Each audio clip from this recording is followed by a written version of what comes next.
Assalamualaikum, bersama saya Azlina, host anda untuk The After Class Podcast. Jadi mesti you all tertanya-tanya kan apa yang kita akan bincangkan dalam podcast kita ni. Sebenarnya kita akan bawakan ataupun kita akan kupaskan isu-isu yang selain daripada dalam classroom ya. So untuk kali ini, untuk episod kali ini, kita bawakan satu figura yang saya rasa sangat dekat dalam kalangan UniKL MIT, iaitu Dr. Maizan. Silakan Doktor. Terima kasih Azlina. Sama. Terima kasih Doktor juga sudi terima untuk jadi first. Sebenarnya Doktor adalah tetamu jemputan kita yang pertama.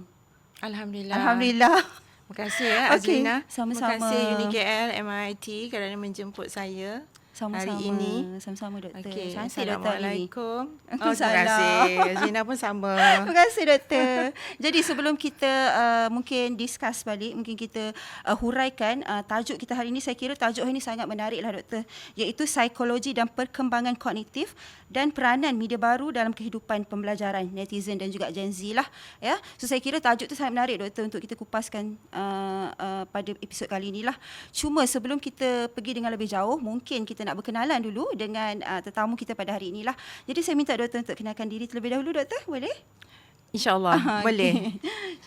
Okey, Assalamualaikum warahmatullahi taala wabarakatuh. Bismillahirrahmanirrahim.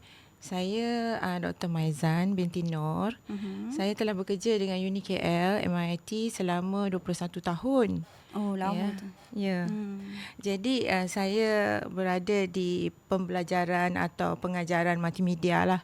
Ya. Di situlah saya orang kata pensyarah kanan multimedia dan juga saya punya postgraduate ataupun PhD saya di University of Hertfordshire, England, dalam bidang psikologi, development kanak-kanak. Kanak-kanak di sini menunjukkan beberapa peringkat lah, Azlina. Dan saya juga pernah bekerja di industri. Ya, dalam industri selama 11 industri tahun. Apa tu Doktor? Ya, industri saya termasuklah saya jadi graphic designer, graphic manager, publication officer. Saya pernah kerja dengan Taiwanese company sampai ke Taiwan dah. Oh, okey. Di situ buat grafik, buat promotion, telekomunikasi. Saya ada handphone. Orang lain tak ada handphone, saya dah ada handphone. Oh, pada masa tu? Tahun 1994. Oh, okey. Betul. Jadi, masa tu saya belum lahir lagi Doktor. Itulah pasal. 94 ke 84? Saya ingatkan saya muda pada awak. Tak apa, okay, you still look young, no worries. Tak adalah gurau ya, Azlina. Jadi 11 tahun lah saya di industri. Itulah kerana terlalu lama di dalam industri, saya merasakan bahawa saya ingin contribute kepada pelajar. Saya rasa dalam bidang reka bentuk, design ni saya takkan lama lah. 11 tahun tu dah jemu lah. Jadi saya ambil master, saya buat master dan saya graduate, saya terus jadi pensyarah lah. Di UniKL. Tak, sebelum tu saya sebelum tu ada dengan KBU, College Bandar Utama, PJ setahun. Okey, selepas tu UiTM pun ada pernah selama part time saja. Sekejap saja, tapi saya lebih berminat untuk masuk MARA lah, masuk MIT UniKL. Sebab masa tu saya dah memandang jauh ya. Saya terdengar pasal beasiswa, PhD dan sebagainya. Itulah jodoh saya. Pengenalan tentang saya macam itulah. 11 tahun industri, lepas tu mengajar 21 tahun. So saya kira sangat luas lah Doktor punya pengalaman tu daripada industri, dan pengalaman tu juga mungkin Doktor boleh bawakan semasa Doktor menjadi lecturer di sinilah kan Doktor. InsyaAllah saya banyak berkongsi dengan pelajar-pelajar saya. Itu yang mahalnya tu Doktor sebenarnya. Sangat mahal pengalaman tu. InsyaAllah. Ya. So kita dah kenal dengan Doktor. Sekarang ni mungkin kita dah boleh masuklah ke topik kita Doktor. Kan? Sure. Kita nak panaskan lagi perbincangan kita pada hari ni. So soalan pertama Doktor. Pada pendapat Doktor lah, saya nak tanya Doktor lah. Kita sekarang ni lah, saya tengok sekarang ni dah lama jugalah isu ni. Isu-isu kes buli, kes akhlak, kes kejatuhan moral dan sebagainya.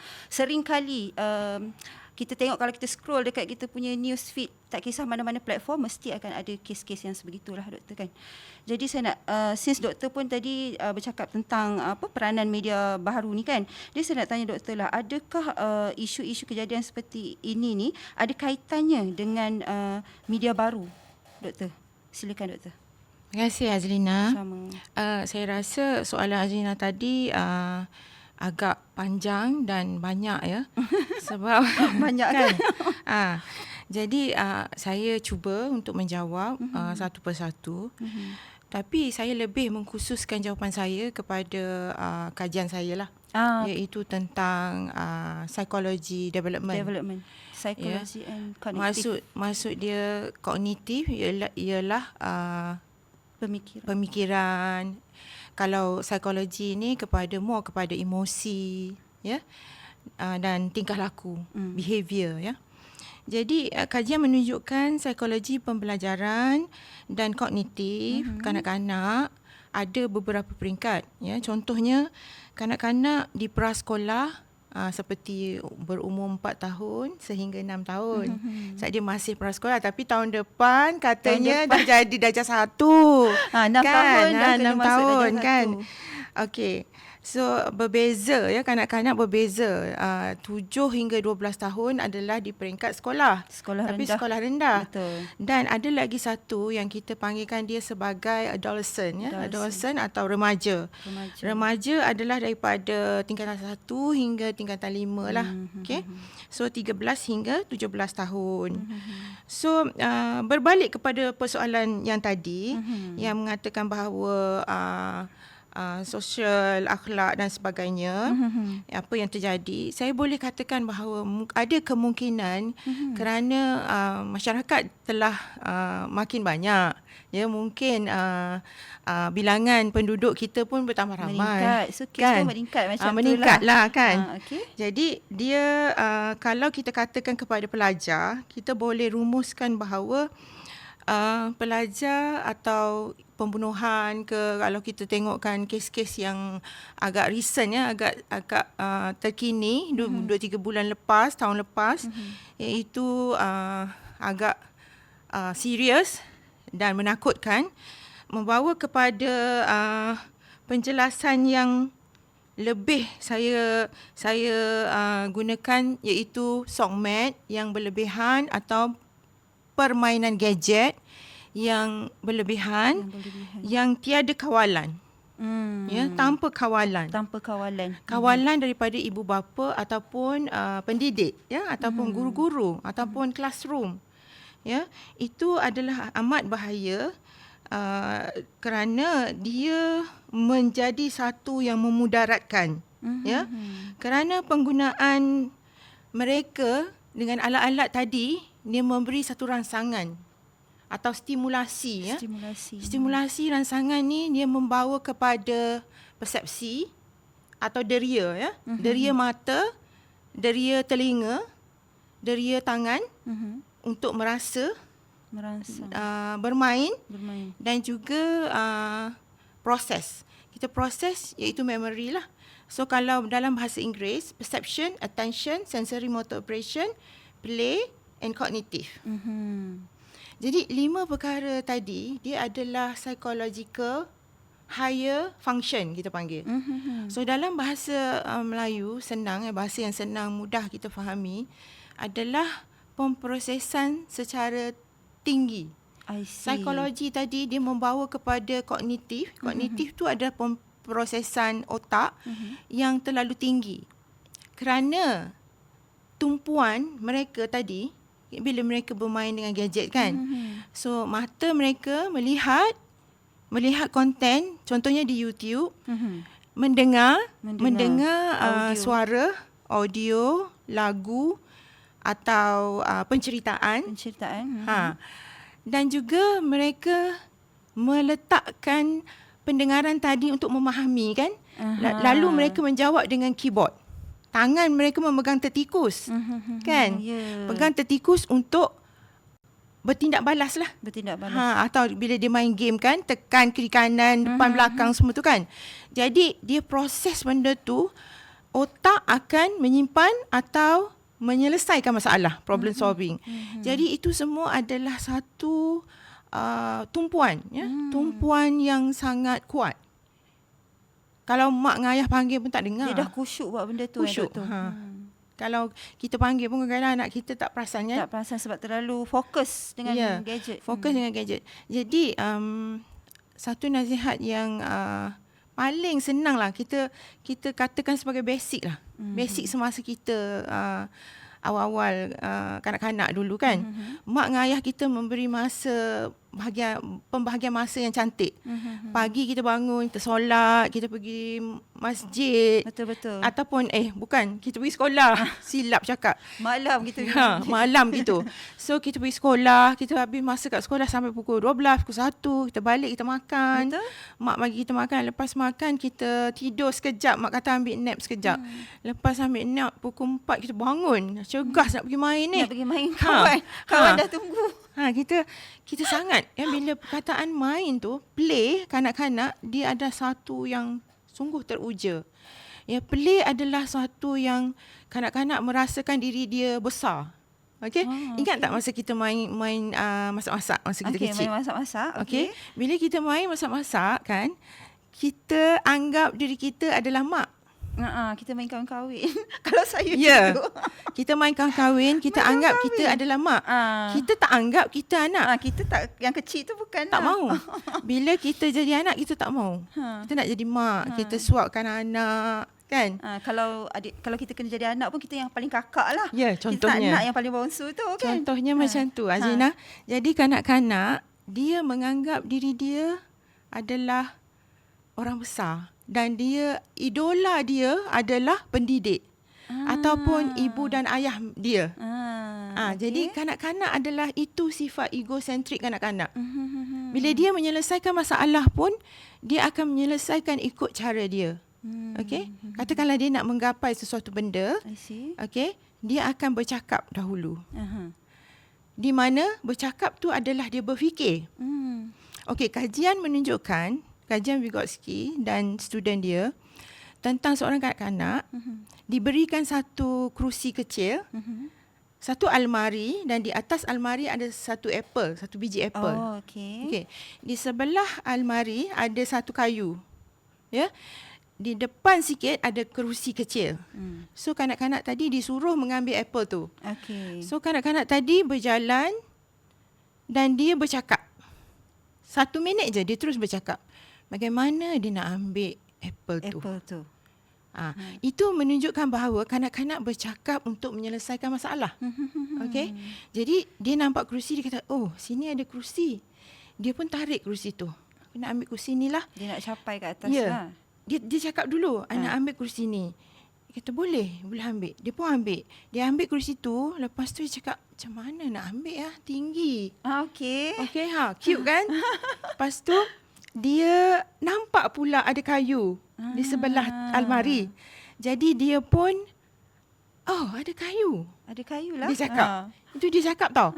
Dia ambil kayu tu tanpa disuruh dan dia menggapai apple tu. Finally dia dapat. Dia dapat. Okey. Jadi kajian Vygotsky dan pelajar-pelajarnya menunjukkan bahawa kanak-kanak berfikir sebelum dia menyelesaikan masalah. Okey. Dia fikir, bukan dia bertanya kawan dia. Dia ada kawan kat sebelah dia. Dia tak tanya kawan dia macam mana dia nak buat. Tapi dia buat sendiri. Jadi kajian menunjukkan bahawa kanak-kanak ni bijak, ya, berfikir dan menyelesaikan masalah sendiri. Jadi dengan adanya media tadi, dia adalah satu alat perantaraan. Untuk dia melepaskan keinginan dia untuk bermain, ya. Sebab di zaman sekarang kita tak ada anak patung ke sebagainya dah. Tetapi kita ada kita ada gadget. Betul. Jadi kanak-kanak akan menggunakan gadget untuk melepaskan rindu dia untuk bermain. Contohnya dia masuk YouTube, dia main dengan game. Betul. Dan sebagainya. Jadi jika tanpa kawalan daripada ibu bapa I believe ibu bapa sukalah bila anak-anak bermain dengan itulah sebagai YouTube. seorang ibu yang masih ada anak yang masih kecil, saya pun kalau terlalu pack sangat, macam tu. So kita akan behave sekejap. Saya Cumanya faham. bila saya dengar doktor punya explanation tu, perlunya ada kawalan tu lah kan. Jangan sampai keterlaluan. Ya, betul. Betul. Jadi apa yang Azina cakap mengenai kejadian kebelakangan ni, saya tak tahu punca sebenar, tetapi kalau ingin saya huraikan berkenaan dengan kognitif dan psikologi, saya boleh relatekan kepada kawalan yang tidak dilakukan oleh ibu bapa, menyebabkan kanak-kanak tadi terover. Ya, kerana di dalam kes yang lepas tu kita dapat baca bahawa dia menulis bahawa mission dia complete, ya. Seolah-olah seperti dia bermain di sana. So tak silap saya kanak-kanak tu umurnya 14 atau 15 tahun lah kan? 14 tak silap. So itulah peringkat umur yang saya katakan tadi. Ingat tak Azlina? Peringkat umur yang sangat aktif, yang mencari tahu, nak yang sangat kreatif pada masa tu. Dia gairah pada untuk masa tu juga ke doktor, diorang ni sebenarnya tengah mencari identiti diorang pada fasa umur tu. Ya, sebab dia menganggap idola, siapa yang terbaik di mata dia adalah idola dia. Di masa itulah dia mencari sesuatu yang paling dia suka. Okay? So itulah masa kritikal yang saya rasa tanpa kawalan ibu bapa, malah kajian mengatakan Vygotsky dan student Bruna, Lorilla, Diana, kajian saya dalam penulisan tesis saya mengatakan bahawa memang ada kaitannya lah. Kaitan penjagaan dan pendidikan daripada ibu bapa untuk menyediakan ruang atau rangka. Rangka. Okey, saya akan menceritakan dengan lebih sedikit mengenai ruang dan rangka tadi, iaitu sebagai ibu bapa kita perlu mengatur. Contohnya Azina ada anak 10 tahun lah katakan. Azina aturkan satu hari 1 jam untuk bermain dengan alat mainan gaming. Mungkin 1 jam lagi untuk pembelajaran. 1 jam lagi untuk dia beriadah, mendengar lagu, melihat cerita YouTube dan sebagainya. So ada rangka-rangka yang perlu diaturkan oleh ibu bapa. Kalau saya boleh share di sini lah sikit doktor kan. Kalau macam apa yang saya buat, biasanya weekend saya bagi phone lah dekat anak-anak. Boleh juga macam tu. Cumanya ada time limit jugalah. Biasanya weekend pun kita akan keluar dengan family dan sebagainya, tapi akan ada masa untuk diorang main phone. Tapi kalau macam weekdays memang tak dibenarkan langsung lah. So segala information daripada sekolah ke apa, memang parent kena be very alert lah. Kalau tak anak terlepas kan, esok biasanya cikgu pun update a day before dan sebagainya kan. Kena bawa apa. So parent memang kena alert lah kat situ. Jadi kalau saya boleh concludekan lah apa yang doktor dah explain sebentar tadi, saya rasa peranan ibu bapa ni saya rasa sangat critical, very crucial kan, untuk nak make sure foundation seseorang budak tu dia grow dengan seeloknya. Betul kan doktor? Betul. Betul. Pembahagian masa tadi tu. Kita balik kepada basic ya Azina. Betul. Ingat balik bagaimana ibu bapa kita mendidik kita. Betul. Ya. So walaupun zaman kita dah maju, kita dah 5G, 4G dan sebagainya, kita masih kena ada didikan basic itu. Itu. Penetapan ke sekolah, balik sekolah rehat, makan bersama family, bila malam dinner bersama-sama dan makan bertanya sekali kan. Makan satu table dan bertanya khabar. Betul. Apa yang jadi hari ini apa cikgu ketak. cakap apa? Share. Macam itulah. Betul. Kalau kita tidak buat macam tu, anak kita akan isolated. Betul. Dia akan berada dalam bilik dan bermain dengan gadget. Betul. Dan dia ada something yang dia tak finish lah. Dia tak boleh nak luahkan. Dia tak finish. Lah. Dia duk bermain dengan benda ni. Benda ni adalah adalah benda yang dia suka. Keseronokan dia lah. Keseronokan dia di sini. Dia melepas. Sedangkan orang zaman dulu, kajian dulu, dia tak ada gadget. Tetapi permainan mereka contohnya seperti dia pergi ke dataran jam. Okay? Jam besar di bandar. Di situ dia lepak, dia tengok orang lalu lalang. Itu zaman dulu. Tapi zaman sebelum gadget. Betul. Okay? Tapi zaman gadget lah tempat dia. Jadi berjam-jam, mungkin mak dia kata, dah tidur ke belum? Dah tidur. Tapi sebenarnya dia tengok gadget. Kat situlah peranan ibu bapa tu untuk at least mungkin ambil terus ke kan. Bagaimana nak kawal ya? Tengok umur berapa, adakah perlu jangan bagi seperti Azlina buat ya, weekdays jangan bagi.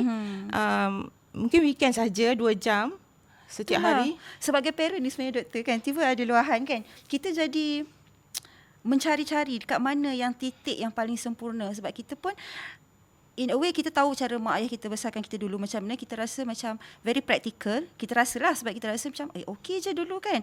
Tapi macam sekarang kita nak cari titik di mana anak kita tak left out juga dengan dengan teknologi, tapi at the same time kita tak nak dia sampai terover macam doktor cakap tadi kan, sampai isolate diri sendiri duduk. Keseronokan dia adalah phone, bukan lagi keluarga di situ. Jadi sebagai ibu kan, just nak share lah, saya pun kadang-kadang terfikir di mana titik ataupun kat mana cara supaya kita sebagai parent kita dapat buat apa yang parent kita buat daripada kita. Macam saya sendirilah, saya rasa macam okey, boleh ikut sikit, tapi at the same time saya kena adjust juga dengan kita punya current sekarang kan. Macam kalau tak bagi phone langsung, anak macam tak tahu apa sangat, contohlah macam tu kan. Sebab banyak juga information bagi saya yang berguna kalau social media ni. Tengoklah kan, kita search apa dekat situ kan. Contoh sekarang Roblox, budak-budak suka sangat main Roblox. Anak saya lah tu kan, suka sangat main Roblox. So kat sekolah dia akan bercakap dengan kawan, main Roblox, semua beli apa benda tu kan. So macam saya rasa kalau saya tak bagi, saya rasa macam anak I dah left out ke? Dia tak tahu ke tentang nowadays punya trend? Ataupun kalau dia tak tahu pun okey je ke? So sometimes benda tu dia bermain-main juga dalam fikiran saya. So macam apa pendapat doktor kalau macam tu? Okey, saya faham maksud Azlina. Itu kita rasa sebagai ibu bapa, kita rasa seperti kita ketinggalan. Ya, kalau anak-anak takut anak-anak kita ketinggalan. Betul doktor. Okey, saya rasa seperti yang saya syorkan tadi, ya, beri suatu masa yang betul ya. Contohnya pada weekend atau block certain thing yang kalau age dia adalah prasekolah, block certain thing yang dia tak perlu lihat ya. Macam konten-konten yang sangat deep, sangat yang macam very dangerous, violent, itu semua kena block lah. Okay, and then harian tu kita balik-balik pada basic cara ibu bapa kita didik kita. Betul. Kita beriadah dan sebagainya. And then bila kita makan, ya, kita bertanya, dan kita tak boleh bersoalan seperti bercakap seperti kamu tak boleh buat benda tu. Negatif. Tak kan? Boleh. Cara tak begitu boleh. Adalah negatif. Kita sepatutnya menegur dengan cara contoh ya. Sebenarnya Aiman tak boleh buat benda tu. Mama tahu sebab mama dah belajar benda tu. So apa yang Aiman perlu adalah perbaiki. Kita bercakap dengan anak kita adalah seperti kita bercakap dengan kawan. Betul. Malah dulu ada orang pernah tanya saya, anak puan bercakap dengan puan, dia panggil Ayu Dia bahasakan diri dia I, bahasakan you dengan you I kata ya, saya dengan anak saya macam tu.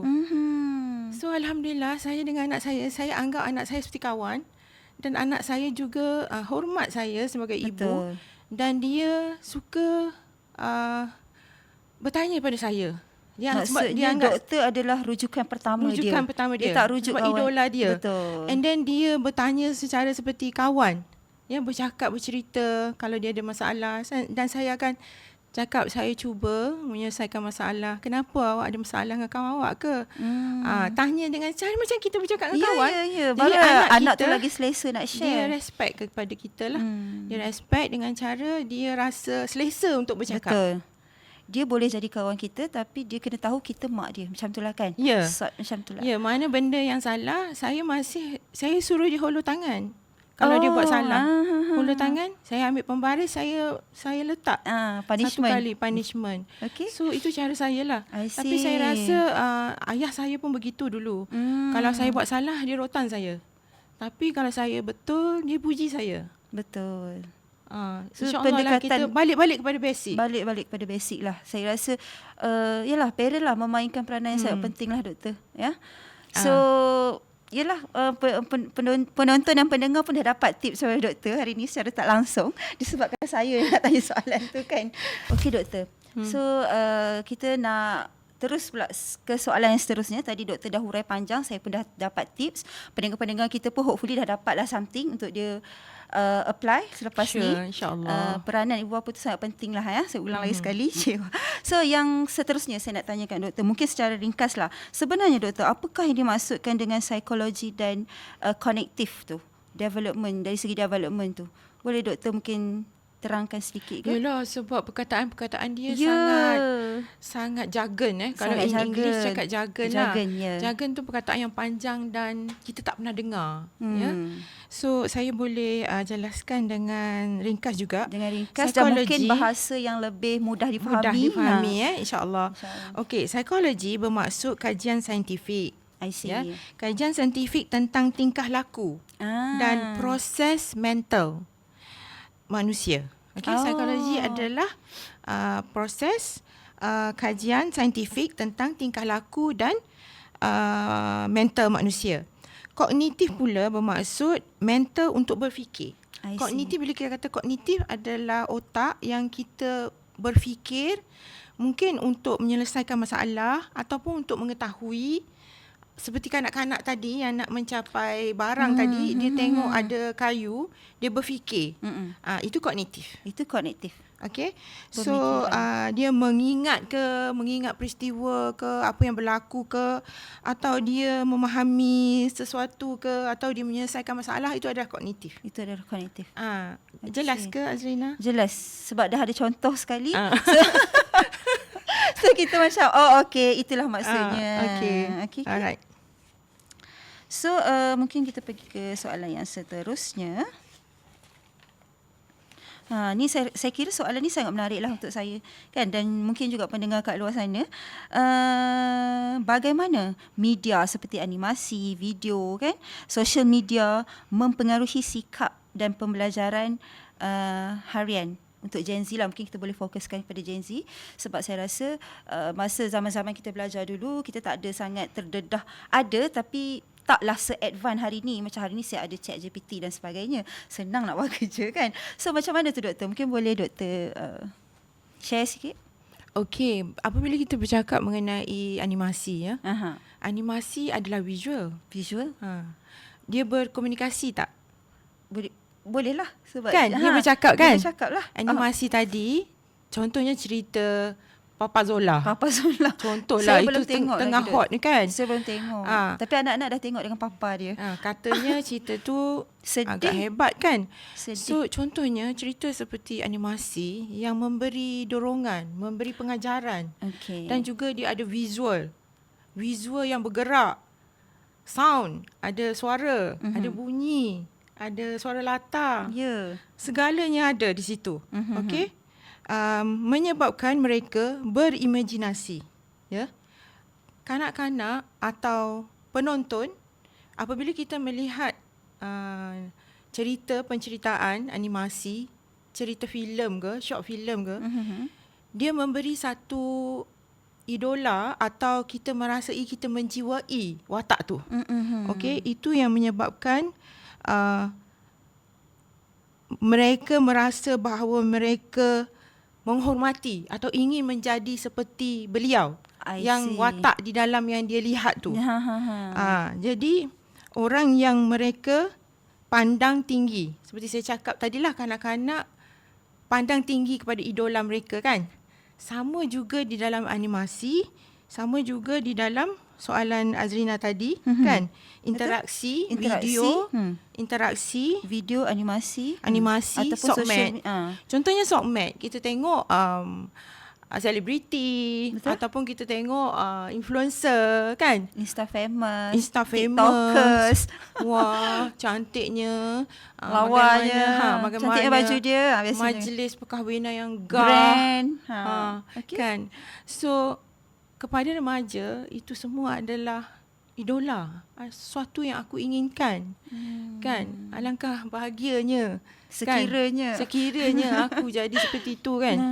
So ini semualah yang memberi ilham, memberi keasyikan kepada mereka untuk mengetahui konten tu, apa cerita sebenarnya, apa dah jadi sebenarnya. Itulah penyebab dia. Okey, fine. Okey. Cuma doktor, kalau saya boleh tanya sikit lagi kan. Boleh. Tadi macam doktor cakap tu, dari segi pengaruh yang positif lah saya rasa, sebab dia mengidolakan. Kalau kita tengok video Papa Zola tu seorang, saya belum tengok tapi saya rasa dia lebih kepada kehebatan seorang ayah kot. Ya, Kan saya rasa. Saya rasa pun lah. Saya pun tak tengok lagi. Sorry, tak tengok lagi. Hopefully betul lah saya rasa. Dan maksud saya dekat situ adalah visual yang dia tengok tu adalah sesuatu yang positif. Yeah. So diidolakan sesuatu yang positif. Jadi bagaimana kalau tiba-tiba dia tengok video ataupun social media yang dia tengah scroll-scroll tu ada unsur-unsur yang negatif tu, doktor? Okey, sebab itulah selalunya ada pemantau seperti MC. I see. Ya, dia ada pemantauan, dia akan di-block, akan di-blacklist. Sebab itu tugas-tugas badan-badan tertentu lah. Dan kita sebagai ibu bapa juga memerlukan tugas tu. Betul. Iaitu kita block certain thing yang dia tak perlu lihat. Tak perlu lihat. Ya. Itu kalau macam saya rasa macam anak-anak saya tu, okeylah saya dengan husband yang akan control. Cuma kalau kita tengok pelajar kita sekarang, macam dia orang kan dah ada Handphone sendiri. Bagaimana cara kita nak kontrol benda tu, kan? Saya rasa agak mencabar. Baru-baru ni saya ada terbaca yang MC akan kontrol bawah 16. Oh, bawah 16 tahun. Certain site yang dia orang tak boleh masuk dah. Itu yang saya tahulah. Maksudnya yang dari segi government kita punya action lah kan? Inisiatif lah untuk dilakukan. Itu government. Tapi untuk ibu bapa adalah patut dia block lah. Macam dark side, yang web dark web ke apa ke, yang dia tahu, dia kena tahulah sebagai ibu bapa. Dia kena belajar benda-benda ni semua, yang mana yang dia tahu benda tu negatif, dia perlu sekat. Betul. Mungkin tengok baliklah history apa yang anak dia selalu jika sebelum ni dia tidak sedar, mungkin kita tak sedar, itu biasalah manusia, tak perfect kan. Tapi selepas ni bila dia dah tahu benda-benda ni, bila kita dah share ni ramai-ramai ni, harap mereka belajar. Saya dapat banyak daripada doktor hari ni. InsyaAllah, saya happy. Saya pun harap penonton kita akan dapat banyak lah. InsyaAllah, saya kalau boleh nak share banyak, tapi masa terhad dan perkataan dan pembelajaran ni bukan sekejap. Betul. Saya buat PhD pun 5 tahun. 5 tahun kan. Ini saya nak sampaikan dalam setengah jam, memang tak dapat. Mungkin kita kena buat lagi lepas ni. InsyaAllah. Kita tanya producer macam mana. Okay? InsyaAllah. So terima kasih doktor atas jawapan doktor tadi. InsyaAllah. So mungkin kita boleh move ke soalan seterusnya lah, doktor. Okey. So sebenarnya apakah faktor yang mempengaruhi minda netizen ataupun mungkin generasi Z lah sekarang ni di dalam penguasaan media baru? Sebegitu rupa. Okey. Seperti yang saya katakan tadi, keasyikan melalui deria mata, ya, deria ya. Deria kita ada senses kita. Yang mata adalah perception, telinga adalah attention, dan dia membawa kepada proses hati dan keinginan.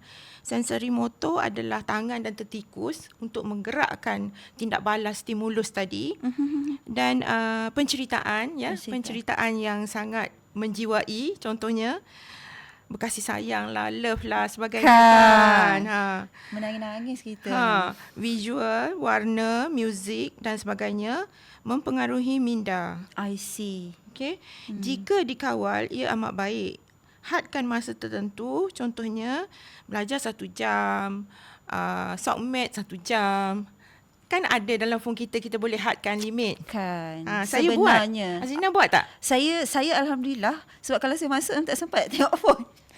Kecuali kalau weekend tu kadang-kadang lama jugalah, sebab tu je masa yang kita nak connect dengan family kat kampung. So mostly semua kan guna phone kan. Tapi hopefully kalau nak tanya saya boleh kontrol lagi lah penggunaan gadget tu. Maksudnya saya ada allocation time untuk phone lah, tak adalah all the time dengan phone dan sebagainya. Tu terbaik Azina. Sebab kalau saya kontrol 2 jam sehari. Okay. So handphone saya akan memberi isyarat. Sudah 2 jam. Dah 2 jam. So mungkin saya boleh guna teknik doktor, tak payahlah saya boleh? Macam kan. Boleh. Jadi bila isyarat dah sampai, saya akan tutup. Macam itulah.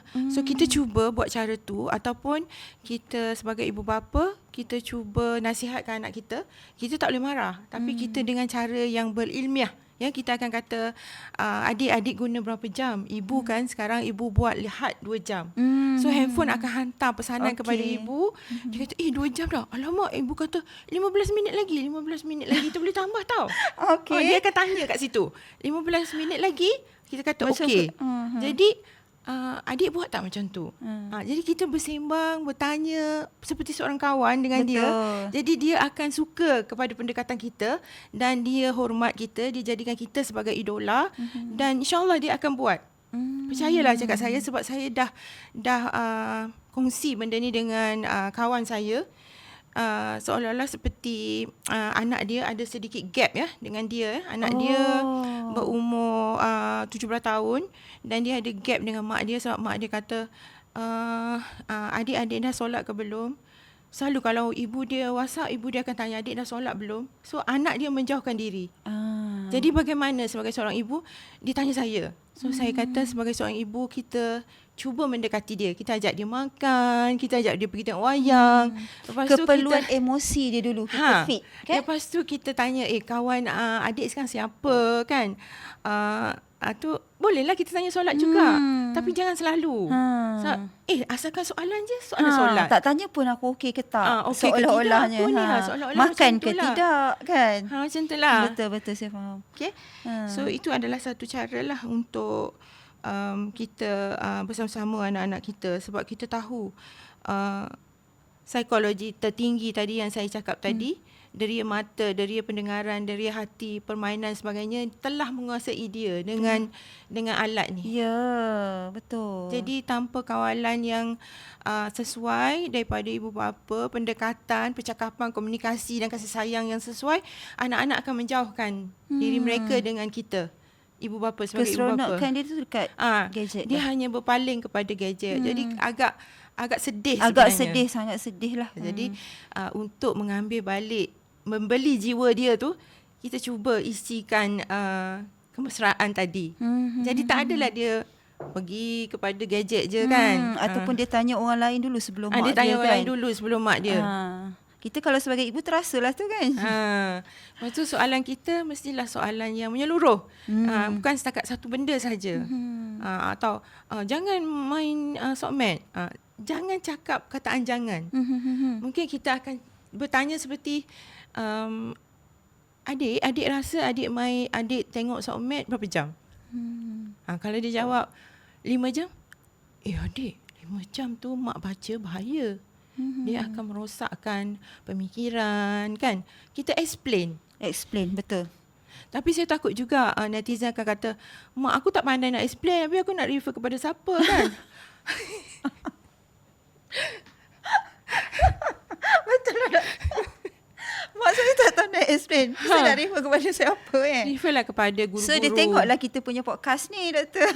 Itu satu. Referlah kepada guru-guru ya. Guru-guru di sekolah atau pendidik atau siapa yang dia hormati, dia rasa dia boleh bertanya lah.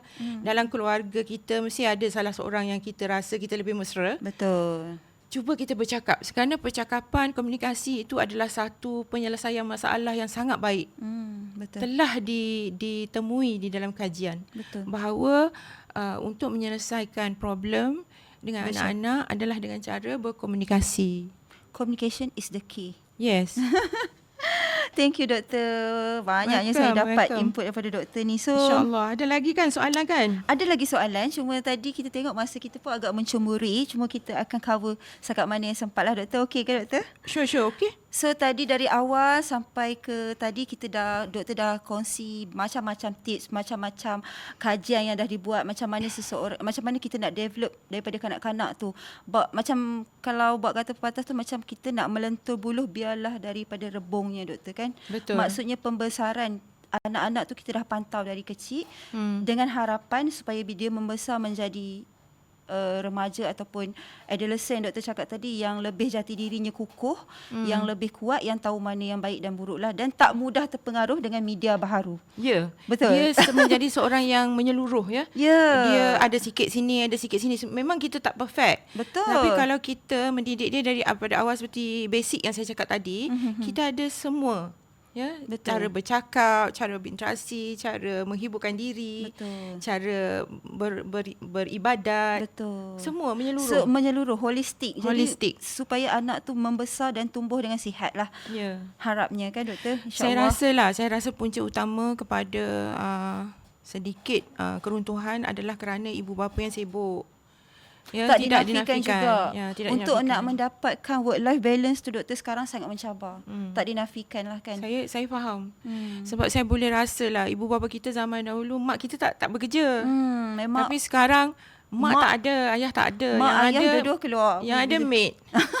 Kalau ada maid lah, saya tak ada maid. Yang tak ada maid macam mana?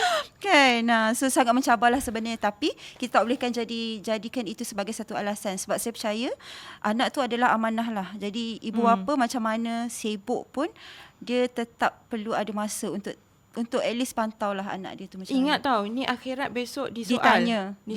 Ya. Itu adalah tugas ibu bapa. Kalau kita tak boleh membawa peranan tu, baik kita tak payah ada anak. Betul lah tu. Saya setuju. Maaflah saya. Biasa saya faham. Girls tinggi mak-mak punya.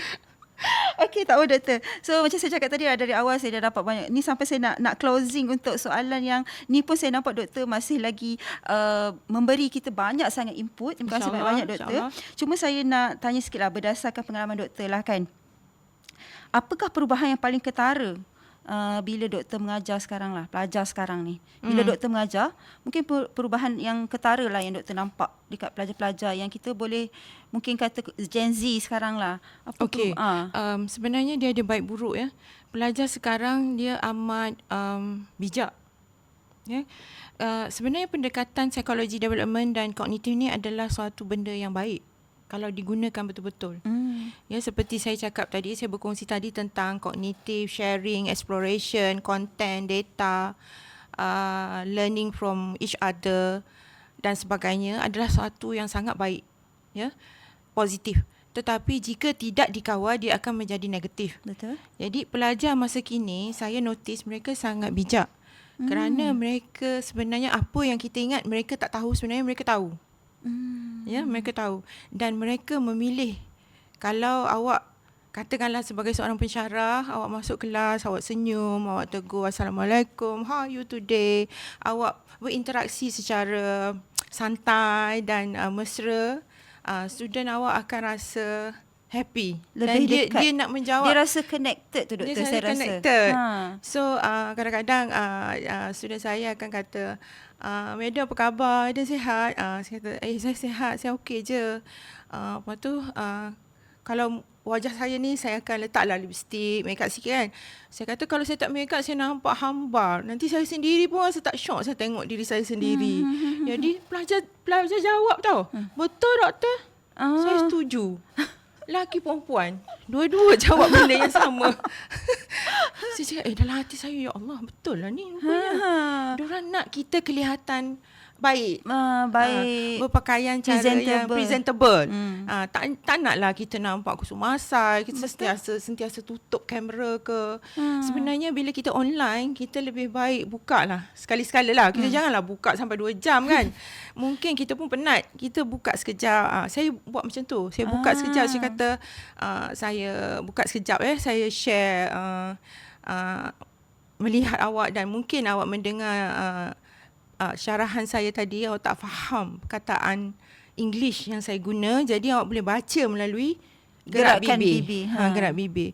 So kadang-kadang lecture yang sangat seperti research methodology, dia sangat padu dan kuat kan, mendalam bahasa dia, saya akan buka kamera supaya dia membaca lip saya. Tapi kalau syarahan yang berbentuk santai sedikit, saya akan tutup lah. Atau saya dengar presentation daripada mereka, saya akan tutup. Saya juga merasa seperti pendidik sepatutnya buka tutup macam tu lah. Tak adalah tutup all the time. Saya rasa tak seronok lah mengajar macam tu kan. Betul. Itu harapan pelajar juga. Betul, harapan walaupun pelajar tu tutup, tak apa. Kita sebagai pensyarah, kita buka sekejap, kita bertanya khabar. Itu ada satu contoh untuk mereka. Betul. Macam role model. Role model lah. Macam saya cakap tadi, kanak-kanak belajar daripada role model dia, idola dia. Jadi kita itulah visual yang dia nampak. Itu visual yang dia nampak. Presentable. Pensyarah aku ni presentable. Lepas tu caring, tanya dia dulu sebelum kelas. Bercakap dengan baik, bergurau, senda kadang-kadang. Serius tak serius. Kalau tak submit subjek, assignment, saya marah. Ya, betul. Apa nak jadi awak ni? Terlalu relax sangat. Macam tu lah.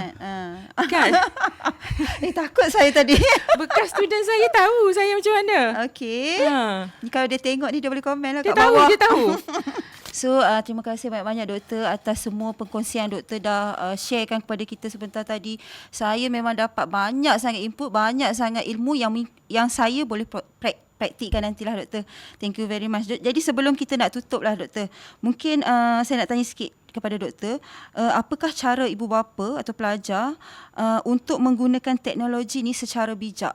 Sebab saya rasa teknologi ni sebenarnya satu benda yang sangat bagus untuk kita bekerja ataupun belajar dengan lebih bijak, dengan lebih pantas. Betul. Kan? Jadi macam mana pendapat doktor tu, doktor? Ya, untuk pelajar yang berminat dalam multimedia dan sebagainya, mereka sangat menjiwai sesuatu rancangan atau pembelajaran melalui online dan sebagainya.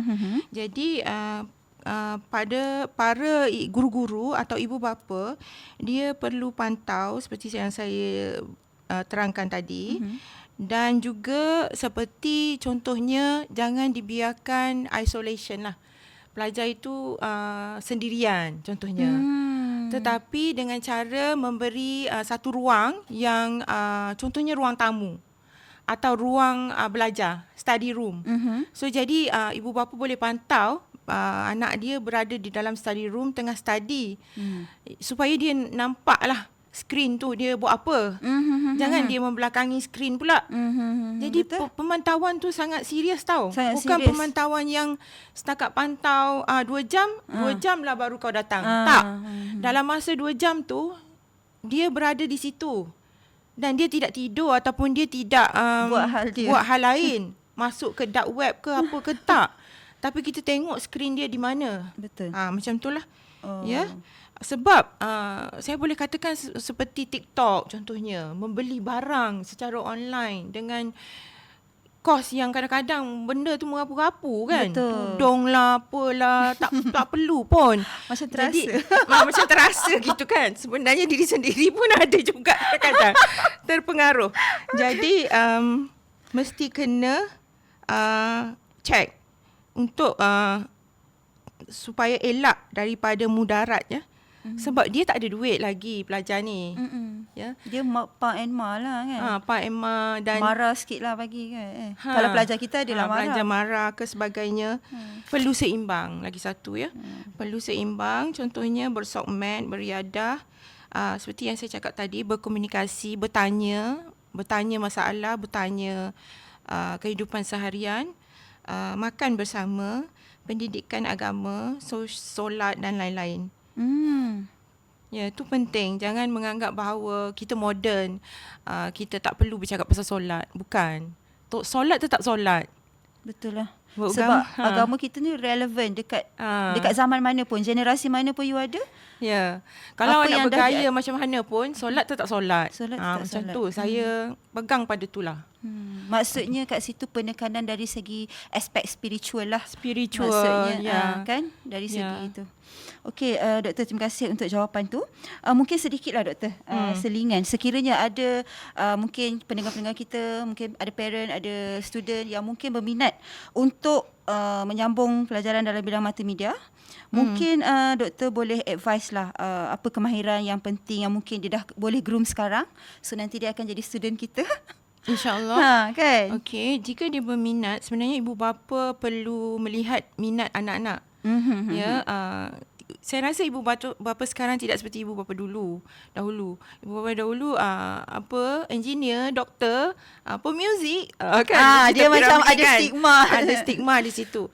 Tapi zaman sekarang kalau dia berminat dengan multimedia, beri dia jalan tu untuk dia masuk multimedia, terangkan apa dia multimedia, Google kan untuk dia tahu apa yang dimaksudkan dengan multimedia, apa yang dimaksudkan dengan grafik, animasi, bagi contoh-contoh video pendek, animasi dan sebagainya lah.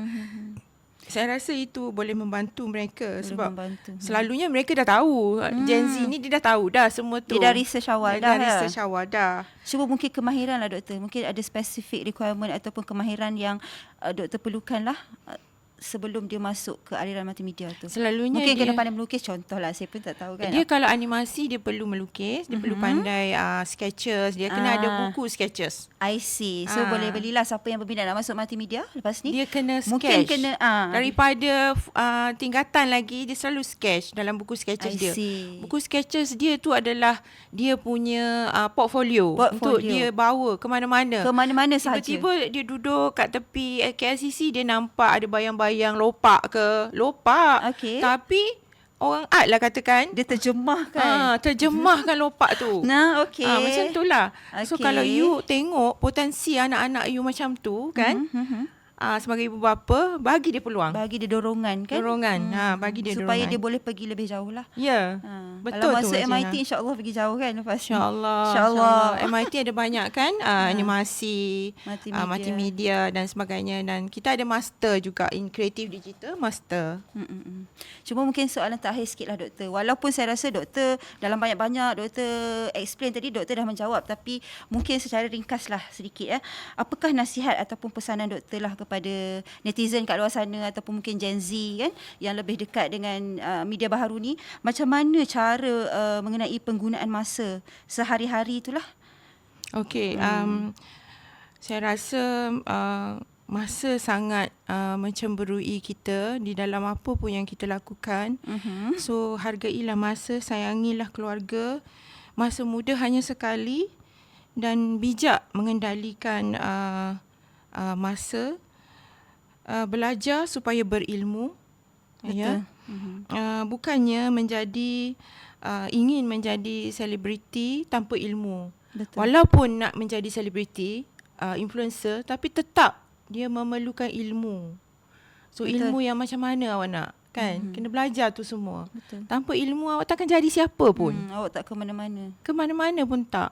Bila kita berilmu, kita dihormati dan ilmu kita ini adalah dunia dan akhirat. Ya, kita bukan setakat orang akan pandang tinggi lah sebab ilmu yang kita ada dan bukannya kita simpan tau. Kita kena share ilmu tu. Kita kena share, kena kongsi. Ya, sebab itulah walaupun 10 tahun saya insaf dan saya rasa saya perlu share benda ni. Saya dah balik 10 tahun lebih kan. Betul. Tapi saya baru ada masa untuk ajukan perkara ni kepada Presiden dan Dekan. Oh, okey. Ya. So maka terjadilah podcast. Maka terjadilah hari ini. Saya rasa ilmu saya ni takkan ada di library aja di London tu. Kami punya thesis ada di library di London. Wow. Okey. Tetapi apa gunanya wow pun sebab Kalau di kita, dalam library tidak digunakan dan tidak dikongsikan. Tidak dikongsikan. Jadi saya mengambil rasa tanggungjawab itu untuk share dengan walaupun sudah berbelas tahun, saya rasa saya perlu memandang keadaan yang kritikal juga di negara kita lah. Betul. Kan? Tapi relevan dengan realiti sekarang doktor. Itulah. So saya rasa just in time. Okey je doktor share sekarang. Itulah yang baiknya itu, tapi yang buruknya kita rasa macam alamak dah 10 tahun. Di sana maksud saya di sana benda ni dah 10 tahun lalu. Tapi kita di Malaysia baru benda ni kejadian. Kan? Betul? Ketinggalannya kita selama 10 tahun dengan Europia. Europe. Maknanya Malaysia ni East kita bahagian Asia ni jauh ketinggalan. Tetapi inilah dia hakikat yang kita alami masa ni. Betul. So saya kata tu yang saya kata okeylah doktor share sekarang kan. Kalau kita tak buat, siapa lagi nak buat doktor? Just in time lah Just macam in tu. time. Alhamdulillah. Kan? Terima kasih doktor. Syukur. So terima kasih banyak-banyak lah doktor. Banyak sangat tip sama perkongsian. Azina, saya pun rasa syukur dapat berkongsi dengan Azina dan para penonton sekalian. Saya pun sangat bersyukur hari ni. Saya rasa macam okey, banyak benda ni yang saya balik ni kena buat dan praktik balik. Terima kasih doktor. Cuba. Kita bukan perfect ya Azina. Betul. So apa yang baik daripada Allah, apa yang buruk daripada saya lah. Jika saya minta maaf jika ada saya tersilap kata ke apa. Okay? Ya, okay. So saya kira dengan itu maka berakhirlah kita punya podcast pada hari ini. Kita jumpa lagi dalam The After Class Podcast selepas ini.